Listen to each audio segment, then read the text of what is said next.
Chakshuru Tasmai Shri Gurve Namaha Vishnupadaya Krishna Prishthaya Bhutale Srimate Bhakti Vedanta Swami Niti Namine Namaste Saraswati Deve Gaurvani Pracharine Nirvishesha Shunyavadi Paschatya Deshatarine Jai Shri Krishna Chaitanya Prabhu Nityananda Shri Advaita Gadadhar Shivasadi Gaur Bhaktavrinda Hare Krishna Krishna Krishna Hare Hare Hare Rama Rama Rama Hare Hare.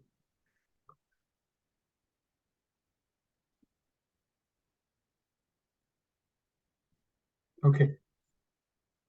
So where is the Bhagavad Gita?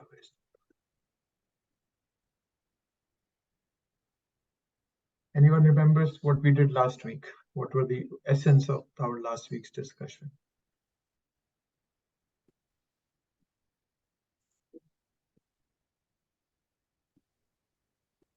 Anyone?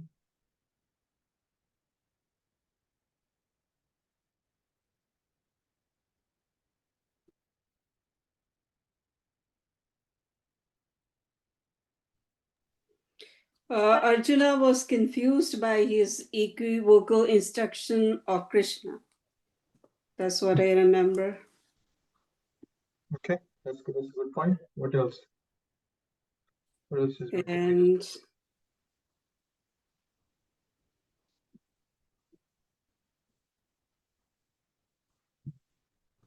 And then about the yoga, we discussed about the yoga ladder.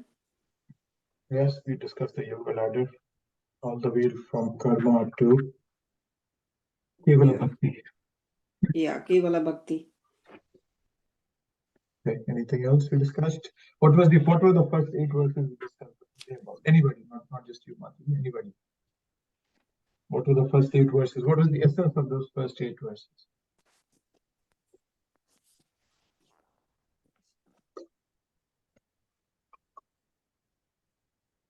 So what I'm planning to do is, from next week onwards, I will assign 2 people to summarize the discussions of this class. So if anybody wants to volunteer, good. If not, I'll just select somebody randomly. I have a list, so I'll just go to the list and select 2 people from it, and they will have to give a detailed, not a detailed means like 5 minutes worth of summary of the discussion that we are having today. So somebody will have to give. So I'll probably just select 2 of them for next week. Sounds like a plan?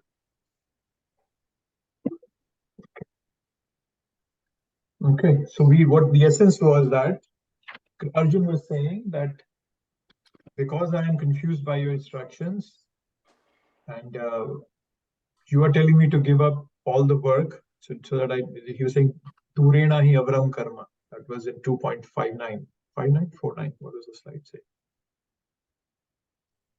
2.49. So Arjun is saying, so now this is equivocal, and you're asking me to, now on the other hand, you're asking me to fight, so I'm confused. And Krishna tells him very specifically, so he's asking, Arjun asks, what is better? Is it good for me to fight, or is it good for me to give up that fighting? Krishna specifically mentions to him in the first 8 verses that do not give up your activity, because unless you are not at a level where you have developed Kevala Bhakti, there's a fairly good chance that you can fall down. So don't give up your activities. But then Arjun is still further confused, thinking that how can I be active and still be without karma? How can I still not accumulate karma? That's the question that Arjun would have, and that's what will be answered by Krishna in this part. The next part we'll be doing today. So so we did Krishna explaining to Arjun, verse 3.1 to 3.8 we did. We'll just do 3.9 is a summary of that section. That doing your activities far better than renouncing activities and just being speculative, just thinking, doing jnana yoga. So that's the first section we did. So the next section that we do today here is we'll go furthermore deeper into the discussion. So let's go to see what we have in the slides. This is what we did last time. Okay, yes. So this is yeah, so I wanted to bring this concept also into the picture for all of us, so that we have this understanding, and this is connected to the yoga ladder. That's why I thought it's best that I discuss it right now. So the three realizations of God are Brahman, Paramatma, and Bhagavan. You all must have heard these names somewhere or the other in the whole process. So this is the realization that how do I devotees, or how do people who are approaching God, how do they realize God in different levels? So the first level that I put there is Brahman. So Brahman level is directly correlated with the Jnana yogis. Okay. So what are these Jnana yogis doing? So the Brahman is Jnana yogi platform. So Brahman realization is when one starts perceiving that everything in this material nature is temporary. By speculation and observation, the person has come to this realization that everything in this material nature is temporary. Okay? And that person starts to think about something that must be beyond this temporary nature. So there has to be something eternal. Right? Because me as a soul have a longing for eternity. Right? And if there was nothing that is eternal, where did that longing come from? Right? And when I say we have a longing for eternity, that's expressed through our body. And nobody likes to get old. Nobody likes to have like hair falling. Nobody likes to have the skin wrinkled. Everybody wants to be healthy. Everybody wants to be fully energetic. But that never happens because people are. That's because so that angst, that contradiction of desiring to live forever and not being able to live forever makes us think. And when we come to a position where we understand that because there is a desire for eternity, there has to be something that is eternal. So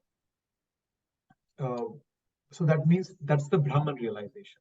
And I put a picture of a sunrise. So this, just like sunlight is all pervasive. When the sun is out, everywhere the sun is. So that is a Brahman realization, that I see that there is a pervasiveness of an eternal feature. And because I have a longing for eternity, there is an eternal feature, and I'm trying to understand what that is. Okay, so that's the Brahman realization platform. The analogy Prabhupada gives very often is of the sunlight, which is all pervasive. Okay. Then comes, so when one starts looking for the eternal and comes to the level of perceiving the eternal, so then he has perceived the Sat aspect. So the Brahman is, so we have Satchidanand, right? Truthfulness, cognizance, consciousness, and Anand is bliss. So the truthfulness aspect is revealed to that person who's in the Brahman platform. Right? So that the Sat aspect of Satchidanand is the characteristic of those who have realized the Brahman. But one thing, as I was saying, and I'll just repeat myself, is that it's not that the Brahman aspect of Krishna is incomplete. It's the seeker like me who has just realized the Brahman. Right? So it's because my senses are limited and my knowledge and my intellect has not fully developed. I am looking for something specific, and that's what I see as Brahman. But then that's the Brahman is not incomplete. It's my realization and my desire to my search is incomplete. So I am not at that level. So that is incomplete. Krishna in all the aspects, Brahman, Paramatma, Bhagavan, is complete. I am not able to realize it, and that's on that basis these three platforms are different. Okay. So that's the Brahman aspect. Okay. So then coming to the Paramatma. Okay. So the Paramatma, Prabhupada gives the analogy that like the sun globe. Okay. And when I say sun globe, it means that it's the, where the light is coming. Right. So we understand that that there is this order in the world. I realize that there has to be somebody that's eternal, and then I realize that it is being controlled by a conscious being. Okay, it's a conscious being. Okay, and that conscious being is overseeing everything and keeping this order maintained all the time. The sun comes out at the right time, the winters, summers, all the seasons come at the right time. The trees know when to shed their leaves, when to grow new ones. So everything is working under the orders, is being overseen by a conscious being. And then that concept is at the chit level. Chit is consciousness. Okay. So here one understands that there is a being who is supreme and the controller. So at the Paramatma level, the focus is on God as the controller of the material world, and this is the Paramatma realization. And we'll talk more about the Paramatma realization when we come to the 13th chapter of Bhakti. Okay. So that's the Paramatma aspect, and that's the sun glow. That's the analogy to look at. Okay. Now coming beyond this level, when one evolves, he starts to think about the activities performed by the Supreme Being. Okay. So right now, all I'm thinking about God is that He's the caretaker. He's the caretaker of this world. Okay. He's the controller of this world. That's all I know. But then Krishna is not just the controller of this world. He has his own personal life also that he's living. Right? Go look it now. He's living his own life. When somebody has evolved to a level where he or she starts to think about the activities performed by the Supreme Being, right? Then that comes to the Bhagwan level. That's the next level of realization. And then the analogy Prabhupada gives that he's like the sun god who is directing the sun planet, who's the ruler of the sun planetary system. So there is a person there. So we come to the personal realization. See, so most people think of what God can do for them. But a person who's at a Bhagwan level has a realization of Bhagwan. He or she also understands what God himself does in his abode. Right?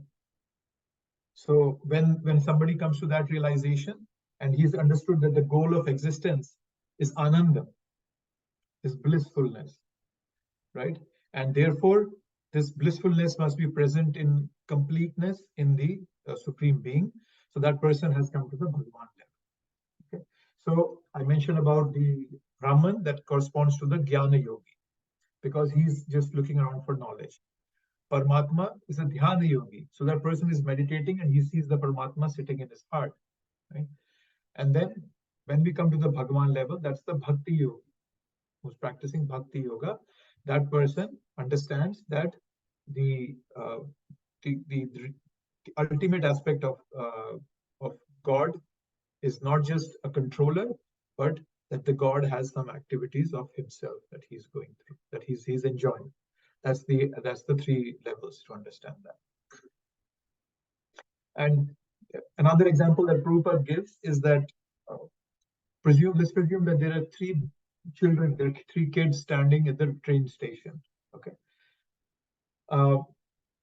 There is the first time that a railway track has been created, constructed, and then there's the first time the train is coming to their town.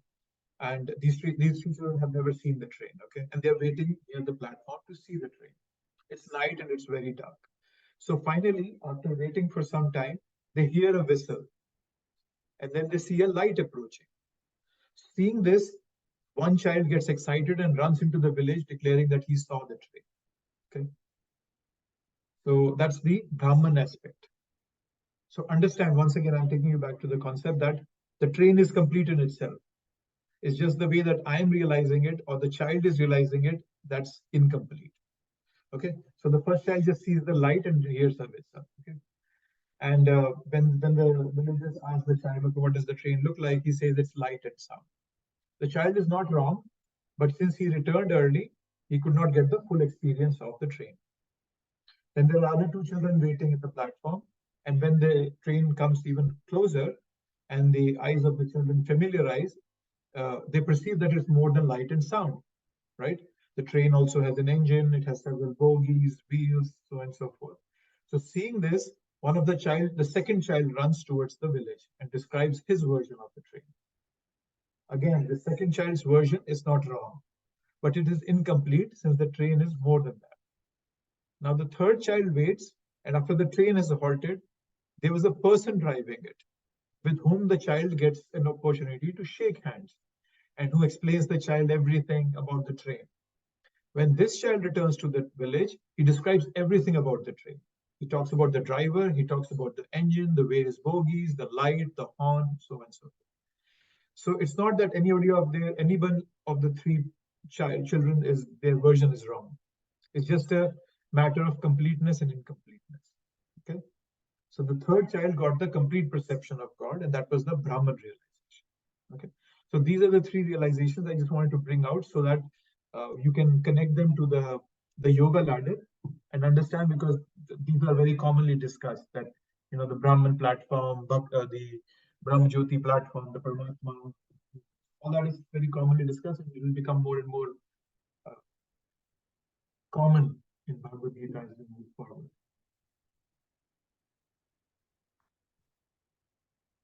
Okay, any thoughts on this? Anything on your mind before I move on to the? I just want to connect this with the yoga ladder that we did last. Well, I just wanted to know that the Brahman realization is considered external energy. So is it a material energy of the Lord?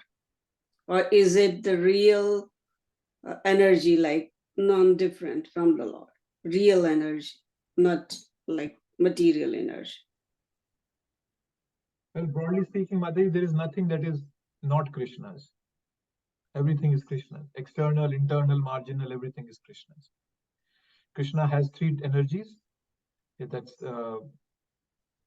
external, internal, and tathastha. We are the marginal energies, but all of that belongs to Krishna. But as you're saying, the pervasiveness of the energy that is maintaining this creation, maintaining this universe, is the external energy of Krishna, and the Brahman person on the Brahman platform realizes only that aspect. Was that helpful, Mati? Well, actually, is it considered a material at that point? That is what my question is. What is considered material? The realization or the external energy? Brahman realization you mentioned here is external energy of the Lord. So and I think somewhere you wrote Krishna's material energy. Yeah. Mm-hmm. Krishna's impersonal material energy. That's what you wrote under that. So I just wanted to know, is effulgence is considered as material, Krishna's effulgence, because Brahman realization is his effulgence, I believe. Isn't it? So no, you're talking about Brahma Jyoti. So the Brahma Jyoti is the effulgence of Krishna. Okay. So there's a the words sound similar, Brahma Jyoti and Brahman, but the meanings are different. Oh, okay. So the effulgence coming from Krishna's body, which is all pervasive and coming to this creation, is the Brahma Jyoti aspect, to which people who are practicing impersonalism, they attain to that aspect. But the Brahman we are talking about here, Brahman is the energy that is maintaining this universe, and it's all pervasive. As I mentioned, we see that there is this unending cycle that's happening. Seasons come and trees shed leaves, they come up new leaves, sun comes out the right time. All this makes a person think that there has to be somebody controlling this beyond this. There has to be a more a conscious control being happening, something eternal that's controlling all this. So that thought comes in somebody's mind, and he or she starts looking at it from a gyan, from a knowledge perspective, and just starts saying, okay, yeah, I see that everything is ending. My body is going to end. Everybody is dying around me, but still I have this longing for eternity. That means there has to be something eternal. But then I'm just able to connect to that eternity through this material nature. That's the limitation of a person in Brahman realization. Okay, now I got that. That is the perception that of realization that a person has. Yes, it's a realization, and as I said, neither the Brahman, Paramatma, or Bhagavan, neither of these features are incomplete. As Yeah. Krishna will say this in the 9th chapter, that I am all pervasive, I am there, and I am also not there. So we'll go there. But so all of them are Krishna's energies, and all of them are complete in themselves. It's just a defect in my end, how I realize, how much I can realize. Okay. Okay, I got it. Thank you. You're welcome. Anything on anybody else? Anything you would like to? Haribol? Yes, Prabhu. So, in reference to the Brahman realization, it's Krishna's spiritual energy, but the manifestation of that, one perceives it as his energy, but one will see it, it can be called material energy, but it's actually Krishna's external energy, correct? The material is his external energy. Yes, the material nature is his external energy. Yes. It's still material, but it's Krishna. It is, yes, practically nothing in this creation is not Krishna. It's not him, that's right. Yes. Yeah, so that's Krishna. Yes. That's okay. Krishna, yes. Yep. It's the only defect is in my realization, but I don't see Krishna in that. Yes. Yeah, I mean, you can't even see it as that unless you progress to the other two. Yes. Yeah, that's true. Yes. Okay, thank you. Prabhuji, I needed a little bit more clarification. So when we say external energy, right, we are talking here Maya, right? External energy of Krishna, that is nothing but the Maya, right? See, Maya is see, the Maya word Maya can have two meanings. It could also mean, Maya means an influence.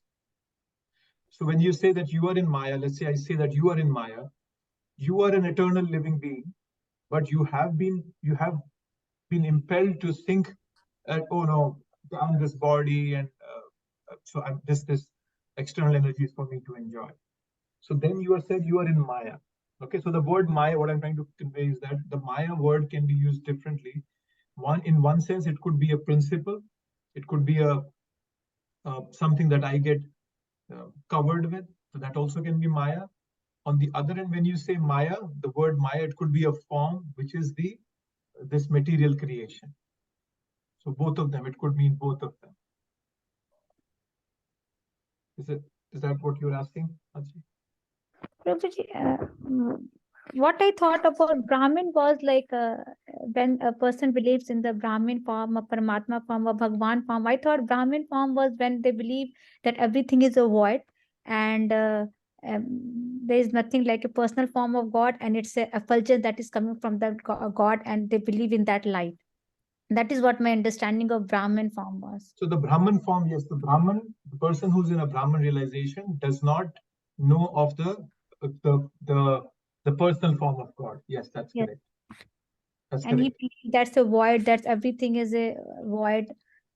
See, the voidism has a different meaning. The word voidism, when you say, specifically Prabhupada's books, the voidism is related to Buddhism, because the Buddhists say that once you die, there is nothing there. So you go into void, you become a void. So that's the meaning. The reason I'm bringing this out is because when you read Prabhupada's books, some words have very specific meanings. So I don't want anybody to get confused by the usage that Prabhupada does versus the usage that's commonly done in a regular sense. So when Prabhupada uses the word voidism, generally it means he's talking about Buddhists who say after death, you become a void. But a person who's in Brahman realization, he doesn't know the personal form of God. So there's a difference when you say the word void. I wouldn't use the word void for a Brahman realization platform. But he just believes in the effulgence that is coming from the God, right? Because he does not have any personal form, so he just believes that the light is where he has to ultimately go to get liberated. That's his destination, right? That light that is coming out from the Lord is his destination, right? See, in the form so the Brahman realization, he's not even at that level, a person on Brahman realization. When you say impersonalism, that there is this effulgence coming from Krishna, that means that person knows that that there is God, but he doesn't believe in a form of God. But a person who's on Brahman realization, he doesn't even have that understanding. He's searching for something eternal because we have a longing for eternal, but then he doesn't have any concept of God in his mind as well. Did that make sense? Okay, got it. So when you say a person who is focusing on the effulgence of Krishna, that person is an impersonalist. He Okay. knows God exists, but he doesn't believe in a form of God. So he's already come to a level where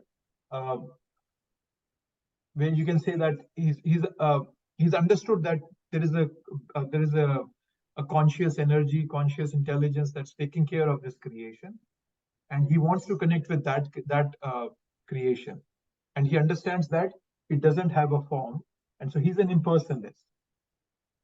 So Brahman realization is slightly different than that. So Brahman realization is just by speculation, by thinking around it, okay, because everybody is dying, but because I have a longing for eternity, there has to be somebody who is eternal.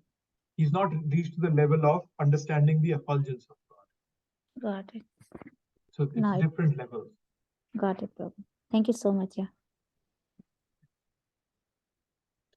Yeah, it's good that we all keep repeating these principles because they are so throughout Prabhupada's books, and if these things are not clear to us, we know where we can easily get confused and demotivated. Does that mean that when a person comes to the Paramatma realization ladder, then possibly he is able to understand the effulgence of the Lord? Is that what it is, or it is still something different?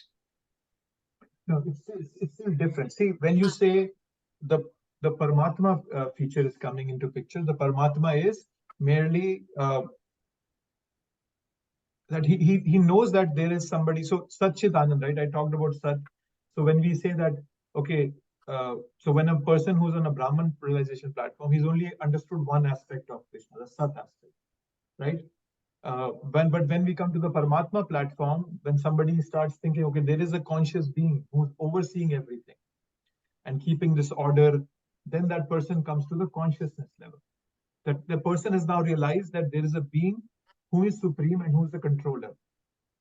And he understands that the person is sitting in my heart. Paramatma is in our heart, right? So he understands, so he's looking at only the controlling aspect of God. Okay, the first one said, things are just, I know that this world is transient because I have a desire for eternity, but nothing beyond that. That person doesn't know anything beyond that. Come to a Paramatma level, the person understands that there is there is a being who is a supreme and a controller. But that's only the limitation of a Paramatma person. Then comes the Bhagavan realization, where we understand that the God has a form. But then God also has this effulgence coming out of his body, which people can take as an impersonal aspect. But then the impersonal means that we understand that there is a God. But then I say that a God does not have a form. The personalist will say God has a form. So it's, Okay, it's so like that it. Sorry? But it's a partial evolution. Is Your that voice what it is? Your voice is breaking. When we are just focused on the effulgence of the Lord. So what is that? Like I'm saying, when we come to the third part of Bhagavan realization, then there will be two types of men who will partially realize Lord as his effulgence, and others will realize him fully as his devotee, in his personal form. Yes, you can say that. Yes. Okay. Now I understand the ladder more correctly. Yeah. Thank you. In an impersonal aspect, there is a merging part also, right? So that the person who's an impersonalist will believe that all that exists is just a non-differentiated consciousness. So that person believes. Prabhu. Sorry? A video is breaking in between and like freezing. Is it okay now? Yeah, right now it's okay. Okay. So, yeah, so what I was saying was that the Brahman part is, so Brahman part is also, sorry, not Brahman. It froze Impersonalist part. again. Yeah, it's freezing just for a second and then it comes back. Okay. Okay. Is it any better now? Is it steady? Yeah, Prabhuji, for us it is, means I did not see it getting freezed. Means I don't know. Maybe at Mataji's side there it's slow, the internet. or maybe then my internet problem. Okay. Okay. So yes. So now, okay. So I'll continue. So when you're talking about impersonalism, actually, now that's a completely different, not a different, but a different discussion that we could go into. So the impersonal conception is natural, right? So when we are going towards Krishna, we are realizing different parts. So for example, the 4 Kumaras, they were impersonal in nature. But when they went to Vaikuntha and they saw, when they smelled the tulsi coming from the feet of Krishna, of Vishnu, they realized that there is a form. Okay. So everybody's trying to look beyond, but in level of God, it's impersonal, where I just don't know that there could be a personal conception of God. I just understand there is God, but not, I believe that there's an impersonal, doesn't have a form. So that's called a impersonalist aspect. But then there's also a Mayavadi aspect. When they say Mayavad, Prabhupada really condemns Mayavad very strongly. The reason is because Mayavadis are those, they know that a physical form exists of God, but still despite that, they condemn. So that is a really... Yes. That I know. That difference I know already. So that's a really bad position to be in. Okay. Yeah. So what I'm trying to say is that the impersonal aspect is different. It's not the Paramatma aspect is looking for that personal, the God sitting within my heart. I start to meditate. That's why it's a person who's doing dhyana yoga. Once that person understands that everything in this world is just changing, let me just sit down. I know that I look for that teacher within me. And then that person comes at a Paramatma realization. Right. Thank you. Thank you. It was very nice clarification. Thank you. And as I was saying, the impersonalist aspect, it's not, so Prabhupada condemns only the Mayavadis. The Mayavadis who know there is a physical form and they still condemn it. Mayavadis are not something we want to associate. But then there are people who are Brahmavadis who are genuinely just, they don't know, they're innocent. They don't know that that God can have a personal form. When they come across somebody, a teacher, or they have this realization themselves, then they immediately accept the personal form. So in one sense, many of us, or all of us, could be at an impersonal level at some time in our spiritual journey, in the beginnings or so, initially. Because it's so hard for us to conceive of God as a form, that is two-armed and Shama Sundar form. So initially, there might be some challenges, and I might be on an impersonal level, but it's innocent impersonalism. So it's not wrong in any way. But if I understand that God has a form and then also I still condemn it, then I'm Mayavadi, then I'm really good. So that's also another difference on one side of it. I mean, it's a gradual progression towards the final realization. And coming to the same concept, I've mentioned this many times, as long as we are sincere in our practice, Krishna will give us the true realizations. He will never leave us. But if I want to be cheated, Krishna will give me every facility to be cheated. And that's the problem with Mayavadis. Because Mayavadis are so puffed up in themselves, they just refuse to accept that Krishna can have a personal form. So then Krishna also takes away the knowledge from him. Yes. Okay. Any more last minute thought before we jump into the chapter? Yes, Prabhu. Just a follow-up on the Mayavadi, just to understand that. Yes, Prabhu. So is it their ignorance, or is it something that, because it's a big thing if you even realize that God has a form and then you're denying it. So, I mean, there seems to be like, it's a very, it's a huge thing to even realize God has a personal form, getting to that stage and then denying it. I mean, is it that's happening, or is it that they don't even realize it? Yeah. So what the Mayavadis do, they say that Krishna, when he came to this planet, he took up a material form. So that's what Mayavadis do, because they just say that no, Krishna, because he got entrapped in this material world, he came here. They even condemn Krishna because they're saying that Krishna also became material, so he's not God anymore, right? But whereas the scriptures tell us that when Krishna came, he came in his original spiritual body. He didn't take a material body, and when he left with that spiritual body. So that's the problem with Mayavadis. They conceive Krishna's form as material. That's the problem with Mayavadis. That explains So, it. Thank you so much. Yep. Yeah. And we will come to the, I think will be 7th chapter. So what Prabhupada, sorry, not Prabhupada, what Krishna does is, you will see this when we come to Bhagavad Gita and when we read it closely. There are verses where Krishna will very strongly condemn impersonalism. There he's specifically talking about Mayavadis. And there are 9th chapter, 11th verse, Avajananti Mam Mudha Manushim Tanu Mashri Param Bhava Majananto. Forgot the last line. So he's saying Avajananti Mam Mudha. So Krishna calls them foolish. Okay, and that's for the Mayavadis. But then in other places, that Krishna also talks about impersonalism. For example, in 12.5, Krishna will say, Klesho adiktarastesha avyakta sakta chetasham avyakta hi gathir dukkham dehabad viravapyate. What he says is that people who are on the path of impersonalism, they will attain me, but it's going to be very tough for them. There Krishna is talking about Brahmavadis, who are just genuinely, innocently not aware of the Lord. So he says they will also come to me, but Mayavadis, they will never come to me. Krishna calls them Mudha. So yeah, when we come to those verses, we'll talk about in more detail about these two aspects. So Prabhuji, impersonalists are Mayavadis and Brahmavadis both, right? But obviously, as you explained, the difference between the both of them. Yes, both of them. Yes. And that is something that might not be very evident when we read across scriptures. Prabhupada rarely uses the word Brahmavadis in his books. Yeah. I have heard him speak of it in a class or two in a morning walk session, but not much in his books. So that's something that other acharyas, senior devotees have elaborated upon and told us. And that is why it's very, very important for us to know where Krishna is talking about Brahmavadis and where he's talking about Mayavadis. Got it.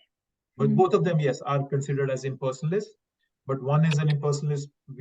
But then overall, another thing I just wanted to highlight here, we do not disrespect Mayavadis. Prabhupada is very strong in his books, but at an individual level, he was very courteous to them. Right? Before ISKCON established, Prabhupada was very sick and he was in the hospital. A Mayavadi guru came to meet him. Prabhupada greeted him very nicely, asked his disciples to stand up and give the chair to the Mayavadi. Similarly, when Prabhupada was living in his early days in New York, there was this Dr. Mishra who was a Mayavadi. Prabhupada would cook for him. And that's the essence, right? Essence of bhakti is love and that compassion. And Prabhupada was overflowing with it. So even for Mayavadis, Prabhupada was never disrespectful. But because the books are written for his followers, he's very clear. He's not going to mix words there. He's very clear what's wrong, what's right. And that's the how would say the compassionate nature of Prabhupada, that he never minces words, because he's the only guru that I have seen who gives us the true knowledge right as it is. No, others people will just beat around the bush and not give you the knowledge, because if they give you the knowledge, they lose importance. But Prabhupada was not that way. Prabhupada was completely selfish. But what I want to convey is, don't disrespect Mayavadis if you ever meet them. Just say thank you. Hare Krishna Prabhuji. I have a quick question while we're discussing this subject. So personalities like Swami Vivekananda, Yogananda Paramahansa, Ramar Maharshi, maybe you've heard of these personalities. So are they Mayavadis, or what category do they fit in? Well, Prabhu, I'm not sure about the others, but I know Swami Vivekananda, Prabhupada would speak that he's a Mayavadi, because he's not. He was a good speaker. He spoke well. He was conveying some message, but then he was condemning the personal form of God. He believed in the personal aspect. Even though his guru Ramakrishna Paramhansa himself, when Swami Vivekananda asked him, what was his name? So when he asked him, his guru, that can you see God? He said, I can see God as clearly as I see you. So Ramakrishna Paramhans knew God's personal form.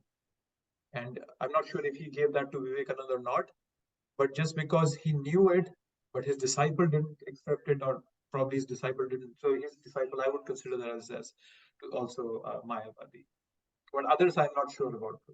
Okay, thank you so much. It depends on their philosophy. It very much, you can very clearly see when they're, because, for example, Prabhupada gives the example of Ramakrishna, what was his name?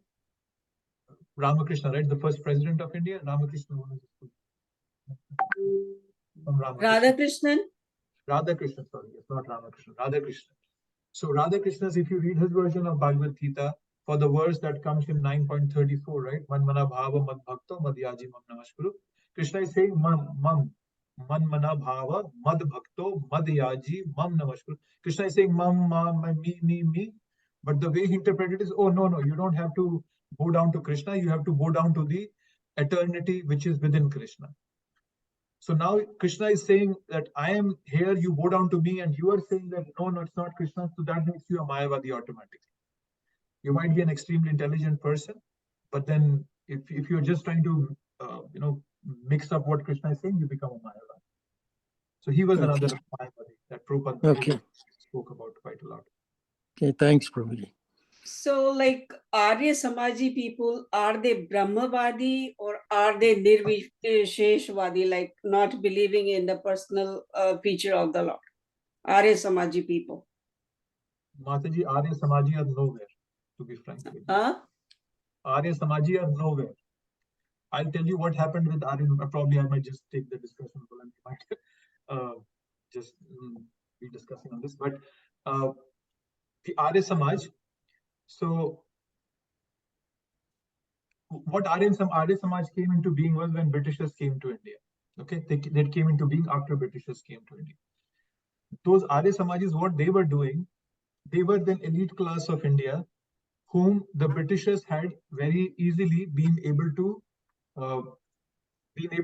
confuse by telling them things like, oh, you believe in a god who steals, you believe in a god who's dancing around with other people's wives in the middle of the night, and that the Britishers very systematically infused confusion in the minds of some of the intelligent class of India.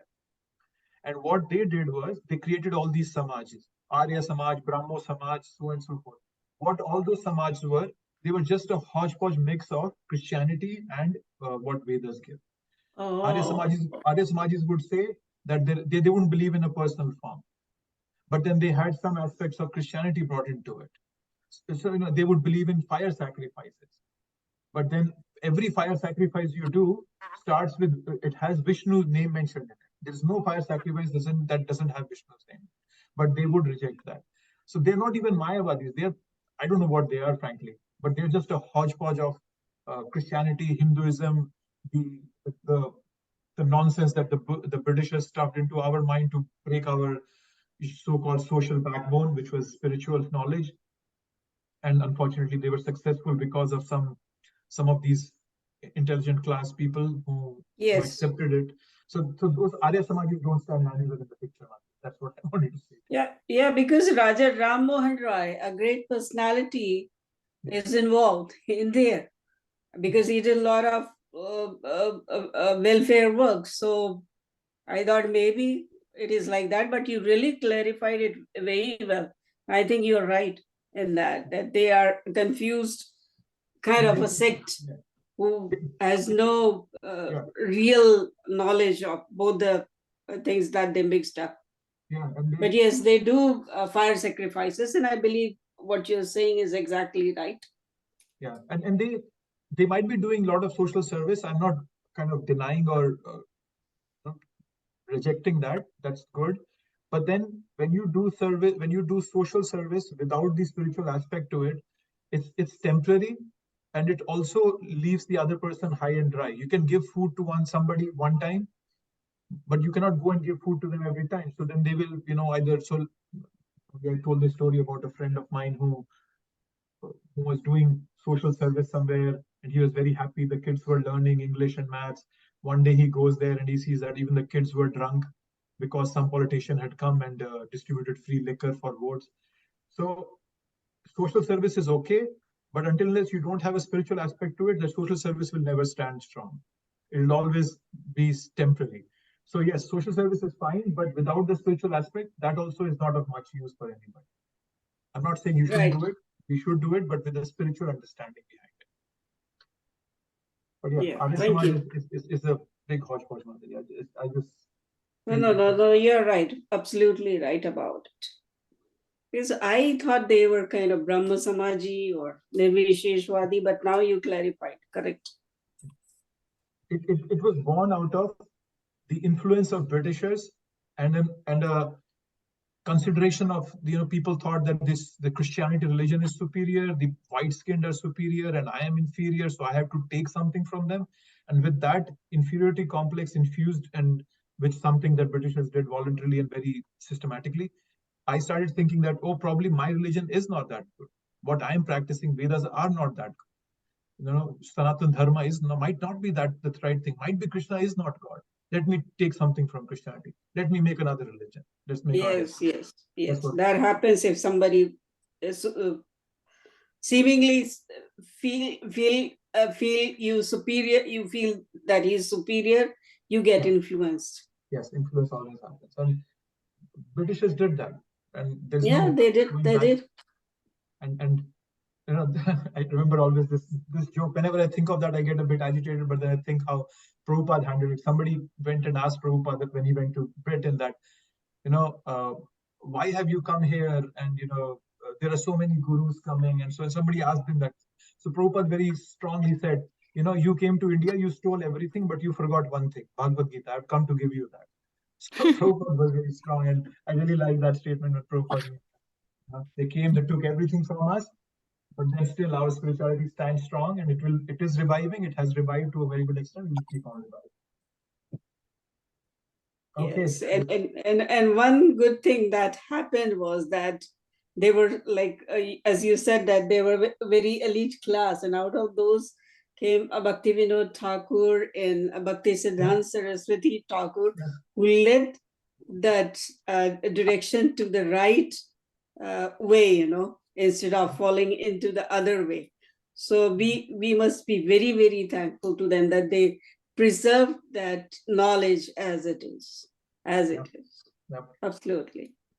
Bhaktivinoda Thakur was also initially very influenced by all that, but then luckily he came across some Bengali Chaitanya Charitamrita version, some books about Mahaprabhu, and because he was an intelligent person and he was sincere, he could realize what Mahaprabhu was saying was correct. And then he completely moved away from all that nonsense that was so prevalent at that time. Right. Okay. So wonderful discussion. Thank you. Let's move on to the verses. So in the last verses, as I said, what we were discussing was that Krishna specifically telling Arjun, do your duty, do work. Otherwise, you will not be able to progress. It's not that by not doing work, no karma will accumulate. Even by not doing work, you will accumulate karma, because you will have to live, you'll have to survive, eat, and all that so on and so forth. So you will be doing karma. So Krishna very specifically tells him, Arjun's answer that which one is better. So Krishna clearly says, do your duty is better. Doing your duty. Don't give up. And Prabhupada in this 8th, I just wanted to show this. Work should not be given up capriciously without purification of materialistic propensities. That's what Krishna wants. Because Arjun is an exemplar, people look up to him. If he gives up his duty, everybody would take his example and follow him. So we don't want it. So that's why Krishna is very, very cautious of letting Arjun walk away. Let's start from the 9th verse. So once you have this background, and so then it makes it fairly easy. You have this, all the platforms, then we can go through this. So coming to the 9th verse, here Krishna brings in the concept of Vishnu. So what Krishna is saying, that work done as a sacrifice for Vishnu has to be performed. Otherwise, work causes bondage in this material world. Therefore, O son of Kunti, perform your prescribed duties for his satisfaction, and in that way, you will always remain free from bondage. So now here Krishna is bringing in the concept of of Vishnu. Okay, so and this is more like a summary of what we had read. The only additional part here is the Vishnu name here. Okay, so he's saying the word that Krishna is using is yagyartha, only done only for the sake of yagya. So Prabhupada will explain the purport that yagya is also another name for Vishnu. So yagya. So let's talk a bit about yagya. What is yagya? So this is the first reference to the concept of yagya. So yagya can be a form and a principle, both of them. So yagya basically means sacrifice. That's the basic. If I give you a very simple statement, everyone is using his or her energy and intellect with an ideology in mind for somebody's benefit. That is sacrifice. Everybody is working for somebody's benefit. I am working for, I want to maintain my family, I have mortgage to pay. So I have somebody I'm thinking of somebody's benefit. I go to work, I have a manager there, he has a manager, so people who have their own business, they are doing it for the benefit of the customers. They are making something for the customers. So that is sacrifice. So the whole creation is designed on a mutual sacrifice phenomenon. There is a sense of interdependence in this creation. I expend my energy for good of others, and I get maintained for the benefit of others, and I get maintained. Okay, this concept which Krishna is bringing out here of sacrifice, of yagya, is very different than the concept of Darwinism theory, which is very so prevalent in today's world about exploiting others, right? He says survival of the fittest. So how do you become fittest? By exploiting others, you become better than others. So it's what Darwin has initiated, has brought into this world is not just, this is a jungle law, I can understand. The jungle in the forest, animals, who's the stronger one is the weaker one, and that's okay. But now this jungle law has come to the concrete jungle, to the corporate world, to the world here. Nobody is thinking of sacrifice, right? But then Krishna here is giving us a completely different picture. Understand that there is an interdependence in this world. Understand that what is happening is there is a reason behind it. So don't unnecessarily try to solve everything. Don't unnecessarily try to fix everything. Whenever we try to fix one thing, there's something else that opens up. I'm growing old. I see my skin is getting wrinklish. I get some Botox injections. The wrinkles go away. But then within a month, I see that my kidneys are failing. So I try to get a kidney transplant. So everything is going to, it's like, you're trying to tie one knot and the other one opens up. So don't try to fix that. Understand that there is an interdependence.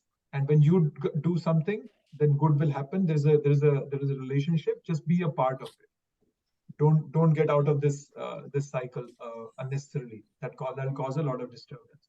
So there's a concept of sacrifice. And you notice that this concept is also coming into the material world. There is a thought of emotional intelligence. People talk about, understanding your teammates, your subordinates, and motivating them to do their best, serving them in that sense. So a concept of servant leadership. So that's coming in.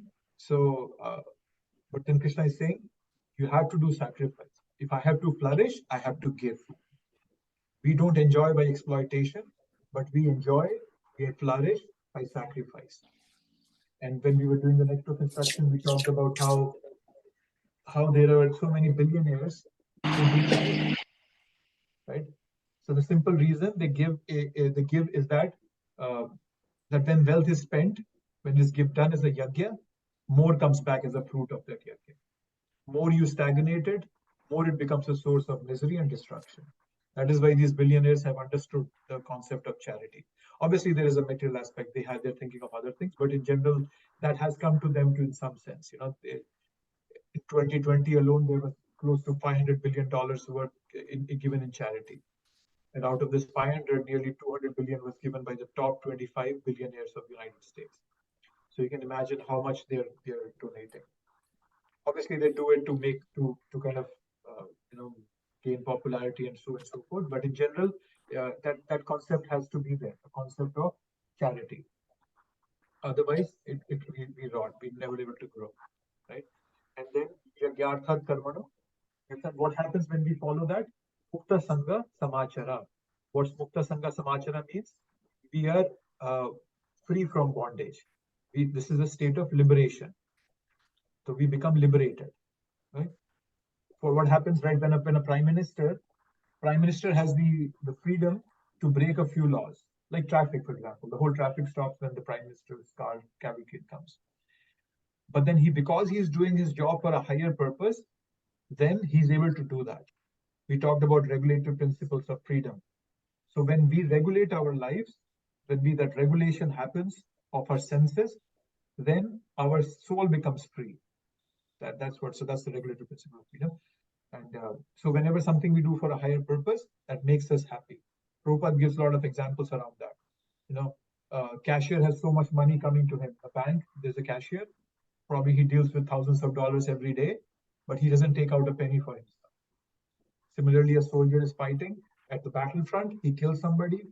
He gets the Purple Heart. He comes home and he shoots somebody. He gets jail time for that. He's put in jail.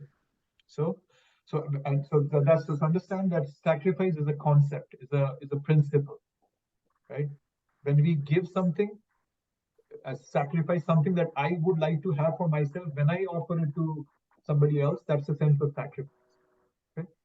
So what I can have for my pleasure, I offer it to others, to the Lord. Then the principle that's the sacrifice. Right? So, but then, as I said, the yajna can also be a form. We do fire yajna, so there's a form also. But in general, the yajna is a principle and a form, both of them. So you can use that word in both ways. So see, Prabhupada is saying yajna means Lord Vishnu or sacrificial performances. So that's what Prabhupada is highlighting here. And see, there's other. Okay, and what Prabhupada is highlighting here, this is a great art of doing work. And in the beginning, this process requires very expert guidance. Even doing our duties in this life, we need guidance. We need an expert guidance. That is why having a guru is very, very important. When we have a guru, we can approach the guru and ask the guru for guidance related to any aspect, material, spiritual, both. Because it's a nightmare executing those by ourselves. So that's what Prabhupada is highlighting here. So let's see. Yeah. So that's the concept of yajna. Okay. And this verse that we're reading, it gives a broad principle that one has to work for the satisfaction of the absolute truth. Okay. And when we go to the next verse, the 10th, it's a more further description that how do we do that? How is that yajna done? There's a more clarity around that. So that's there's some other, the next following verses, 10. Okay, so let's look at the verse 10. Let me see if I have anything on my slide related to it. Let's see. Yes, so the link to the earlier section where Krishna is saying that just do karma yoga, the link to this section is that sometimes people are not able to do that. They cannot do karma yoga. So Krishna says, okay, you start from a lower rung of the ladder and then gradually build up to karma yoga. Okay. And I talked about the essence already, that how the world is meant to encourage sacrifice concept. Okay, so this is then. Oh, I have this. This will probably come later. Okay. So yeah, so let's just go back to the chapter verses. So we're on verse number 10 now. In the beginning of creation, the Lord of all creatures sent forth generations of men and demigods, along with sacrifices for Vishnu, and blessed them by saying, "Be thou happy by this yajna, sacrifice, because its performance will bestow upon you everything desirable for living happily and achieving liberation." Okay. And Prabhupada sums up it very nicely in the first sentence. The material creation by the Lord of creatures, Vishnu, is a chance offered to the conditioned souls to come back home, back to Godhead. So Krishna is not going to leave us high and dry, just hanging in there, right? That that okay, I've created this world, now you go and figure it out yourself. No, that's not what Krishna is doing. So what Krishna is doing, that when Lord creates this material world, he arranges nature to take care of us also. Just like when a child is born, automatically the mother gets milk in her breast. So Krishna is doing that. So it's not that the child is left, oh yeah, you go figure out yourself, or probably we are figuring out for food. So Krishna does that. So Krishna doesn't leave us alone. He creates living beings, and then he creates for taking care of us. Okay, so that's an arrangement that Krishna is making, and this is the system of yajna. But if I just keep using and taking, and not offering it back, then I become a miser, and then the whole system gets disrupted. The system of yajna, this is concept of sacrifice, gets disrupted. So by the process of sacrifice, we can fulfill our desires. So this is a system of cosmic cooperation between demigods, Krishna, and the living entities, the human beings.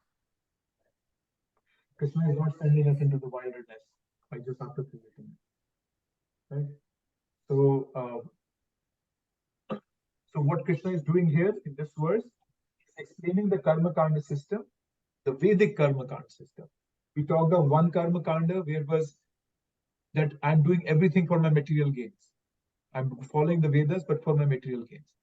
That was the Pushpitam Vacham we read in the second chapter, 42nd verse it came, right? The Pushpitam Vacham, flowery language of the Vedas. So that was Karma Kanda, but then more of a Vedic Karma Kanda, what Krishna is explaining is that live happily in this world and gradually achieve liberation and go back home back to it. By satisfying desires in a religious way, those who are attached to that process will be purified. That is what Krishna is doing.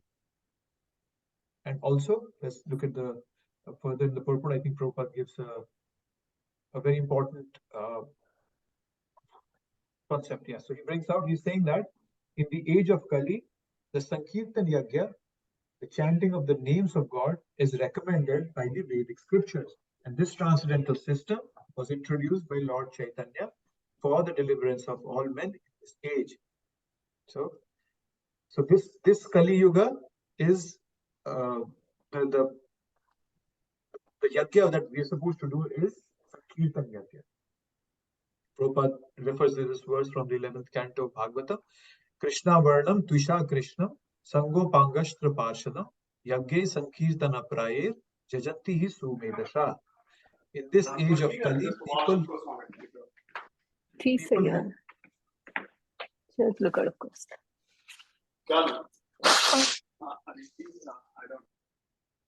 people who are endowed, in this age of Kali, people who are endowed with sufficient intelligence will worship the Lord, who is accompanied by his associates by performance of Sankirtan Yajna. This is coming right from the heart of Srimad Bhagavatam. We are being told what is the Yajna we are supposed to do in today's world. Okay. Also, there is a verse in the 12th canto where we are told what is the Yajna for each of the yugas. So there are 4 yugas, right? Satya, Treta, Dwapar, Kali. Okay. So it says Krite Yadhyayato Vishnu.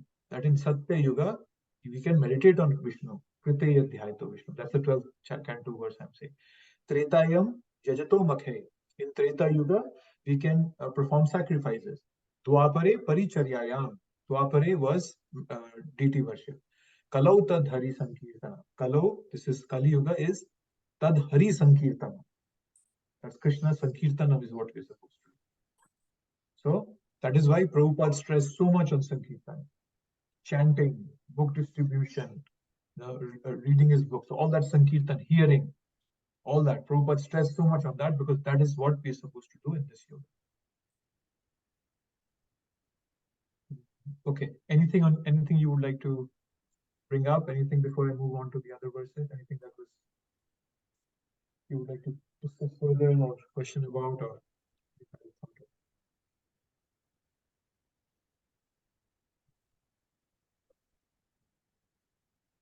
Prabhuji, I did not understand why are we saying Yagna and Vishnu as the same, Yagna or Vishnu. I understand what Yagna we explained, the sacrifice, but why are we saying either or? In the purport you meant with means Lord Vishnu or sacrificial? Lord Vishnu. That is.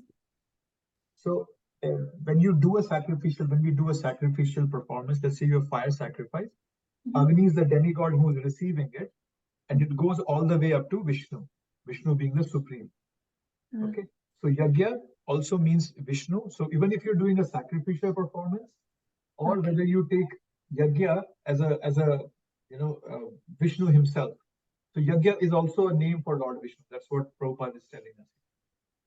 Okay. So, but then even when you are doing the physical aspect, the form aspect of sacrifice, like a fire sacrifice, there also the Prabhupada is saying all sacrificial performances are also meant for sacrifice for the satisfaction of Lord Vishnu. Agni Dev receives it, he probably gives it to the next level of demigod, so and so forth, and eventually reaches Lord Vishnu. So in both the ways, Lord Vishnu is the ultimate receiver of the sacrifice. Got it. Thank you very much. Anything else? Or I move on to verse number 11.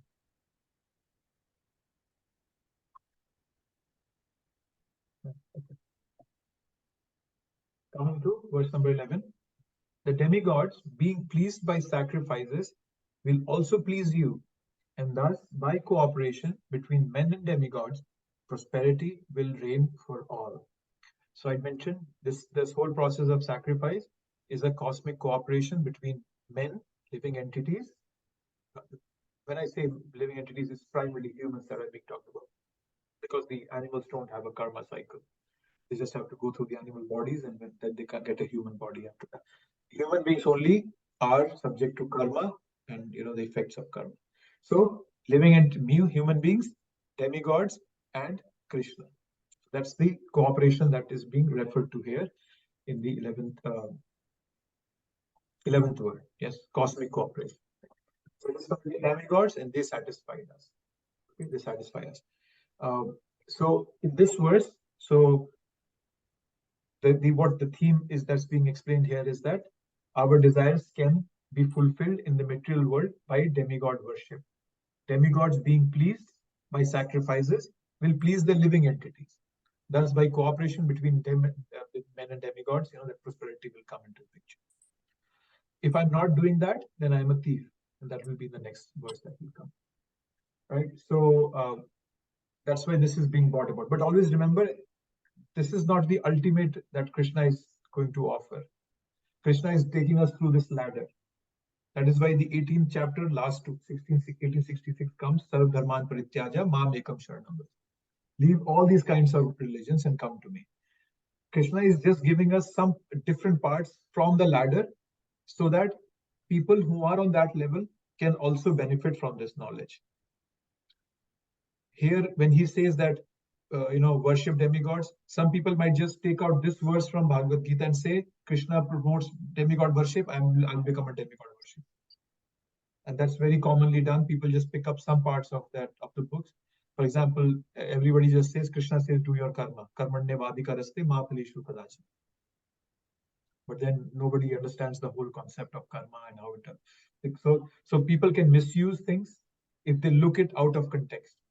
So don't take it as a final offering from Krishna that you go ahead and do demigod worship and you will be happy. It's only for those people who are at that lower rung of ladder, who cannot do bhakti, what you all are doing. So you are far beyond that. But this knowledge is something that Krishna is also giving for other people. So just keep this in mind. It's not. It's only for people who can't understand the concept of that there's this personal God and he reciprocates with me. There's a love, and then I can connect with him in 5 different ways. Sakhya, Dasya, Vatsalya, Madhurya, and fourth one is the parental love. So the entire process is just designed to foster a mood of dependence and service within the hearts of materialistic people. Remember that. And with this goal in mind, with the sacrifice concept in mind, those materialistic people will do all that, and they will also simultaneously be purified. That's the concept. So not to misinterpret it. How'd it go? Yes, Prabhu. So if this is taken out of context, this is the key then for like the art of understanding this under the direct supervision of the spiritual master, because it's all so clear, but at the same time, if you don't understand it in its proper position and perspective, you lose the perspective. Then it's dangerous, isn't it? It is dangerous. Yes, you're right, Prabhu. That is why in the first verse of Bhagavad Gita, Prabhupada, right in the first purport, first paragraph of the purport, he says, Bhagavad Gita is to be read scrutinizingly under the guidance of a devotee of Krishna. So the first paragraph of the first verse of Bhagavad Gita has so much packed in it that we can spend a lot of time just discussing that. So that is why Prabhupada makes it very clear. So Prabhu, yes, as you're saying, we cannot take it out of context, and being imperfect, I can fall prey to that. So I need a guru to guide me to the right way. Unfortunately, nowadays, the scientists have become the so-called gurus, priests in the society, telling us what to do and not what to do, what not to believe on.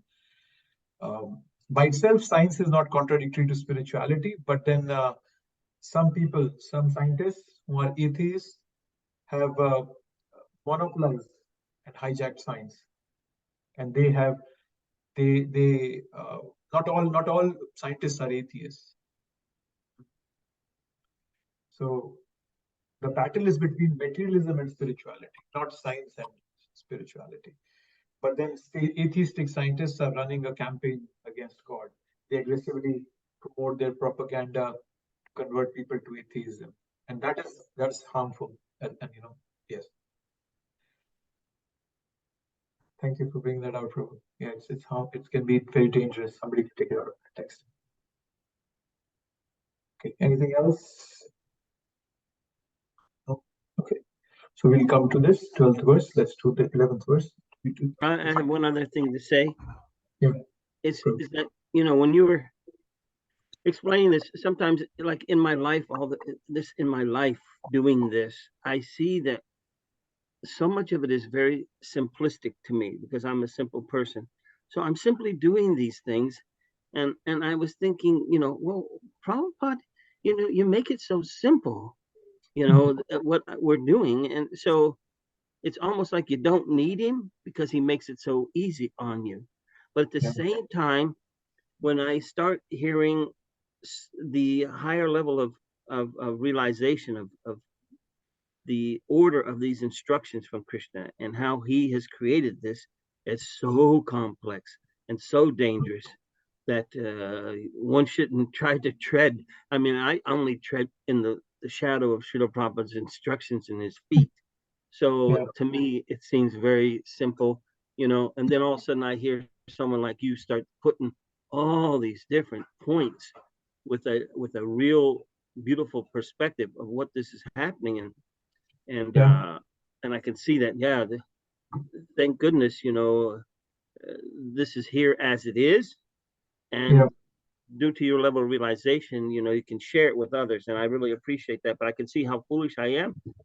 But at the same time, simply, I'm attached to this nectar too. So thank you. Yeah. No, I get this realization too. What Prabhupada has given us is practically impossible for me to even comprehend within one lifetime. What Prabhupada has given us, how he has condensed everything and just made it so simple for me to just, all I need to do is pick it up and run with it. Unfortunately, I can't even do that. But yes, you're right, Prabhu. It's so complex. Prabhupada has made it so simple for us. And only an Acharya can do that. He can apply the principles according to time, place, and circumstance and explain that. Yeah, it's not easy. So that was the 11th verse. So we talked about the cosmic cooperation plan that's being presented here.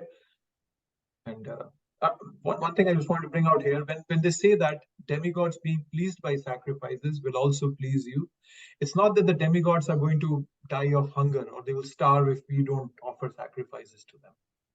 That's not the concept. It's just offensive. Okay.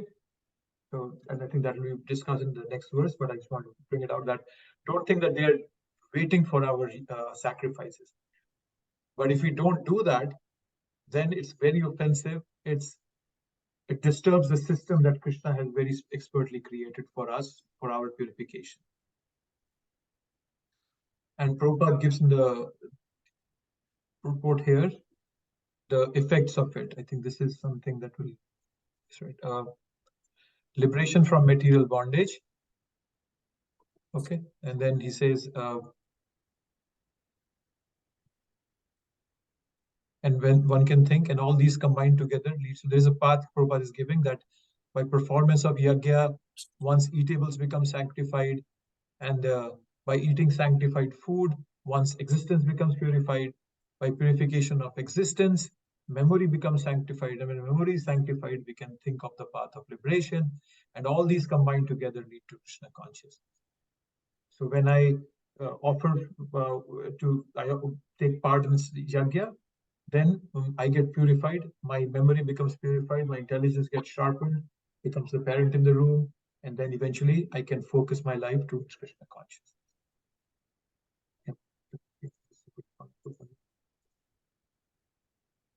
So let's go to 12th verse.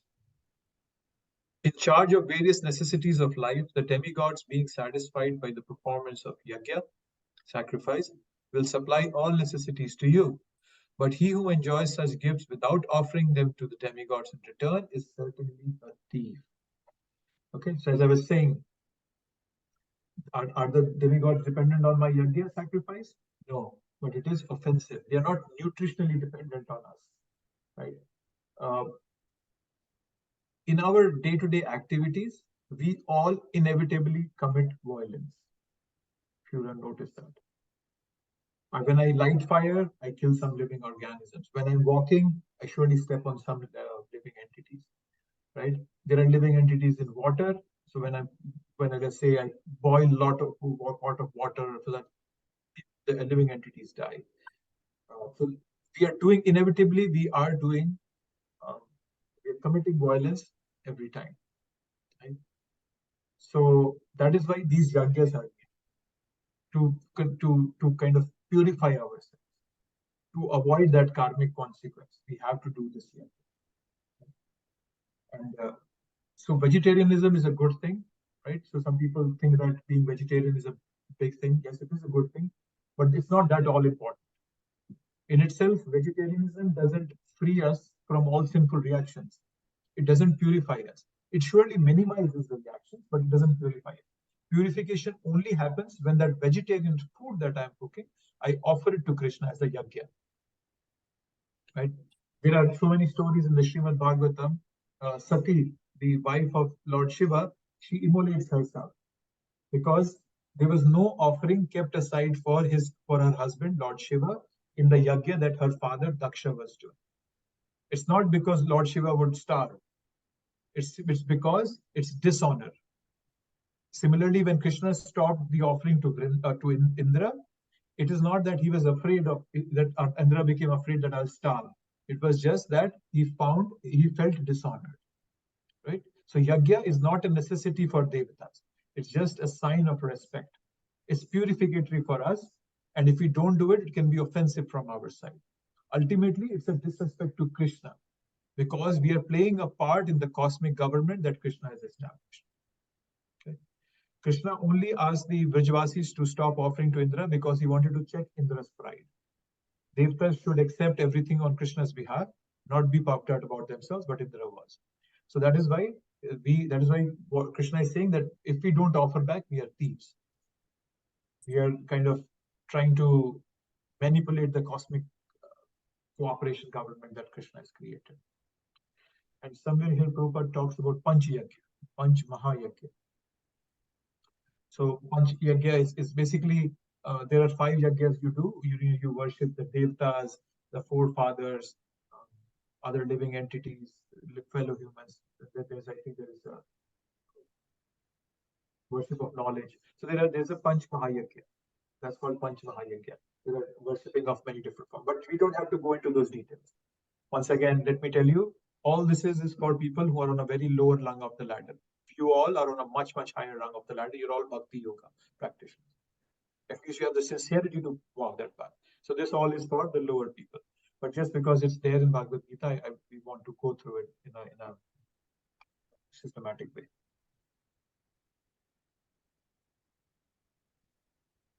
So yes, and then this Prabhupada is telling that if we become thieves and we don't cooperate in that cosmic government, we are punished by the laws of material nature. So if we are thieves, we become punished for that. So that's the verse number 12. And then coming to 13, the devotees of the Lord are released from all kinds of sins because they eat food which is offered first for sacrifice. Others who prepare food for personal sense enjoyment verily eat only sin. This is the verse that we all should memorize. Yajna shisthasi nasantam muchyante sarvakil vishaya. Bhunjate te dvagham papa ye pachanti atma karana. Prabhupada quotes this very often in his books, in his classes, that is why we as devotees or practicing devotees offer food to Krishna. Otherwise, it's all sin. It's all sin. We don't want to eat them. Right? So, what Arjun can think at this point, and the reason Krishna is bringing this concept up of sin, is that Arjun could think that, right? I don't need yajnas. I don't need demigods. I don't need an opulent lifestyle, right? So, not must I do yajna to perform to live. I'll go to the forest and live by begging. I won't take from demigods, so I won't be sinful. So I won't be a thief. But then Krishna is replying back in these verses, no, you are wrong. Arjun, that even if you go into the forest, all the food is nurtured by is being taken care of a higher power. And then we'll see in the next verse that Krishna gives further description. It comes from rains. So you can never avoid that obligation to perform sacrifices, because you're always going to be doing some karma. You're always going to be taking something from this creation for your livelihood. So the theme here is devotees get freed from all sins because we eat food which is first offered in sacrifice, and therefore we can experience real peace and joy. So that's the essence coming here. Let me see. I think I had a slide. So this is the slide that I want to bring out. So again, let me go to the verse before I come here. Okay, so this is the word that Prabhupada is saying. Coming here, the 14th verse is, all living bodies subsist on food grains which are produced from rains. Rains are produced by performance of yajna, and yajna is born of prescribed duties. So this is a concept that is being brought out here. Then I just want to take you back to this slide. Part of it is being talked about in this verse. So all embodied living beings, right on top of this circle, we subsist on food grains. Food grains are produced by rains. Rains depend on yajna, performance of yajna. So this is the part of the verse that we have just read, which is the 14th verse. That is the half of the 14th verse is being talked about in this cycle that I'm just showing you here. Right? So up to performance of yajna, and the next half will be shown in the next verse. So let's read that verse also and see what's that. Regulated activities are prescribed in the Vedas, and the Vedas are directly manifested from the Supreme Personality of Godhead. Consequently, the all-pervading transcendence is eternally situated in the acts of sacrifice. In the second canto, 8th chapter, Krishna gives the Vedas to the 9th chapter. Actually, the Chatur Shloki Bhagavatam comes in the second canto, 9th chapter, 33 to 36. And there, Krishna is gives the knowledge to Brahma, the Vedas knowledge. And then Brahma expands upon it, and he gives it to Narad, Narad expands and he gives to Vyasa, so on and so forth. So originally the Vedas are coming directly from Krishna.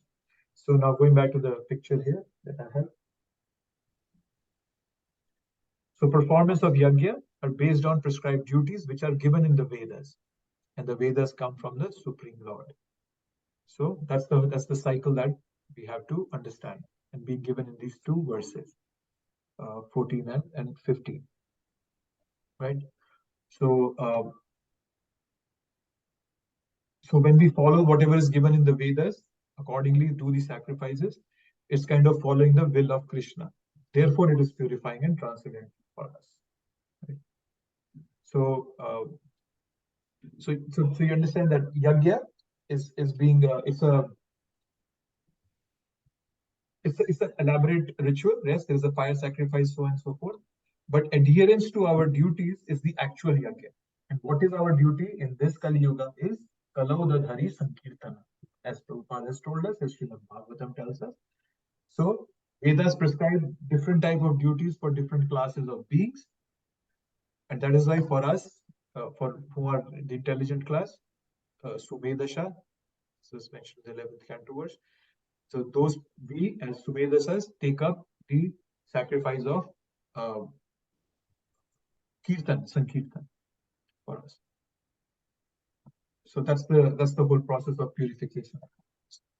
So when we offer something from sacrifice, it removes our false ego. It reduces our attachment, and it reduces the sense of self-proprietorship. Okay, and when that kind of reduces, then we simultaneously can perceive transcendence. Right? So the amount of sacrifice I do, according to the amount of transcendence opens up to me. Okay. So spiritual life can vary in degrees according to the sacrifice we perform. And it's starting with this lower level of the karma kanda we talked about, materialistically performing yajnas for sense gratification. Then it comes to karma kanda, Vedic karma kanda, where we understand there is a cosmic cooperation, and then it moves to Gyan, Dhyan, Bhakti, and all that sort of thing. So,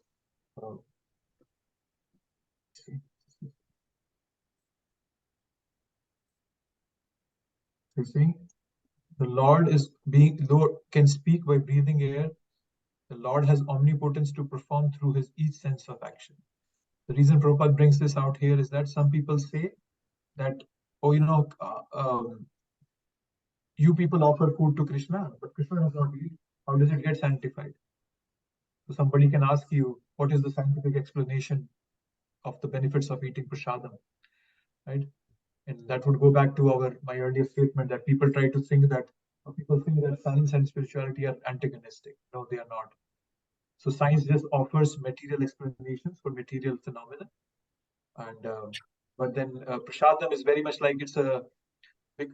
What the sentence that I've highlighted here, it means that Krishna can even look and eat prasadam. He doesn't have to actually physically eat it. Just by looking, he can take it. He can use any of his senses for any purposes, right? So at a material level, we cook prasadam in a hygienic way, and in a mode of goodness, which is healthy. But we as devotees are looking at the transcendental part of it, right? Mercy of Krishna is coming through it, right? So somebody might say blind faith, but it's not blind faith. We are offering our devotion to Krishna when we are offering food, right? Sometimes you might know, right? When we go to meet some relatives, we take a box of sweets to them, which is an etiquette. So cultured families do that. But then when you take it to somebody's house, the cultured family, what do is they pack some other sweets and give that box back to you, right? So for a third person, the box is same, but it's not the box that is important. It's the content of the box that's important. And not just the content, what is reciprocated is important, significant, right? So when we offer our devotion to Krishna, and that Krishna reciprocates, he takes that devotion and he returns mercy to us. And it's that mercy, it's that grace that changes the heart of a person. And there was a case in a jail once. I'll wrap up the matter. There was a case in a jail once in India that a criminal was released, and he committed crime, and he wanted to stay, and he stayed at the crime site. Police caught him and put him back in jail. He said that I didn't want to go outside because the food outside is not good. In jail we get the Hare Krishna khichdi. So that's what it does. It purifies us. It purifies our intelligence, and then eventually we look towards liberation. Many elite schools in India approach ISKCON for prasadam because they see that effect in children, how they become calm and more focused. Okay, I'll stop here, and we are already over time. If you have any last minute thoughts, we'll take that.